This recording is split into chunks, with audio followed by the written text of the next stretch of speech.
സങ്കീർത്തനം 26. നിഷ്കളങ്കൻ്റെ പ്രാർത്ഥന. ദാവീദിൻ്റെ സങ്കീർത്തനം. കർത്താവേ, എനിക്ക് ന്യായം സ്ഥാപിച്ചു തരണമേ. എന്തെന്നാൽ ഞാൻ നിഷ്കളങ്കനായി ജീവിച്ചു. ചാഞ്ചല്യമില്ലാതെ ഞാൻ കർത്താവിൽ ആശ്രയിച്ചു. കർത്താവേ, എന്നെ പരിശോധിക്കുകയും പരീക്ഷിക്കുകയും ചെയ്യുക. എൻ്റെ ഹൃദയവും മനസ്സും ഉരച്ചു നോക്കുക.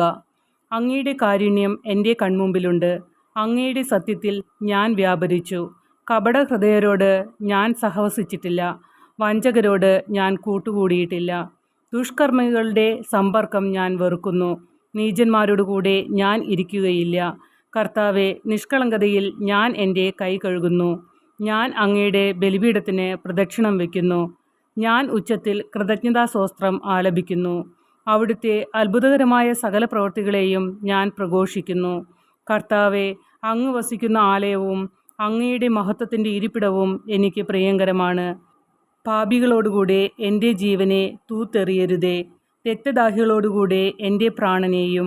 അവരുടെ കൈകളിൽ കുതന്ത്രങ്ങളാണ്. അവരുടെ വലത്തുകൈ കോഴ കൊണ്ട് നിറഞ്ഞിരിക്കുന്നു. ഞാനോ നിഷ്കളങ്കതയിൽ വ്യാപരിക്കുന്നു.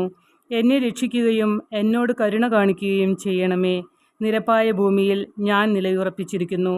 മഹാസഭയിൽ ഞാൻ കർത്താവിനെ വാഴ്ത്തും.